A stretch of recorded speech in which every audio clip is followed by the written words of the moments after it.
To keep us as warriors in the army of God from rebelling, we must keep ready personally so we maintain faith in our Commander-in-Chief, Jesus.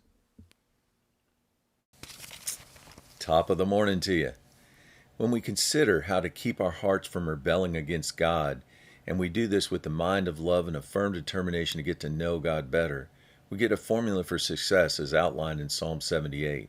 Verses 4 through 6 declare, "We will tell the next generation the praiseworthy deeds of the Lord and the power and wonders that He has done, so that they will all know and tell their children." Verse 7, "Then they would put their trust in God, not forgetting His deeds, but keeping His commandments." Verse 8, "Then they would not be like their ancestors, a stubborn and rebellious generation whose hearts were not loyal to God, and their spirits were not faithful to Him." In the New King James Amplified Version, it says that they did not prepare their hearts to know God.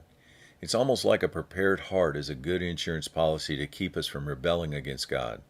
While we have a small hand in the process, Proverbs 16:1 says, "The preparation of the heart in man and the answer of the tongue is from the Lord."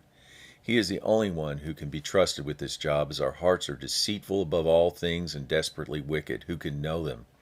Jeremiah 17:9. Matthew Henry explains, "The Lord prepares our hearts by kindling holy desires, strengthening our faith, and fixing our thoughts." Philippians 2:13, "It is God who works in you both to will and to do His good pleasure." Isaiah teaches us to prepare the way of the Lord by making a straight path or highway for our God. Isaiah 40, verse 3. In Isaiah 57:14, he says to take the stumbling block out of the way. In 62:10, build up the highway. Straight paths, because Matthew 7:14 tells us straight is the gate and narrow is the way which leads to life. Stumbling blocks like selfishness, self-centeredness, pride, unbelief, unforgiveness, and idolatry limit the flow of God's love into our hearts. Build up, Jude 1:20, build yourselves up on your most holy faith, praying in the Holy Spirit. Jesus talks about us being prepared in this parable about the 10 virgins who were waiting for the bridegroom to come in.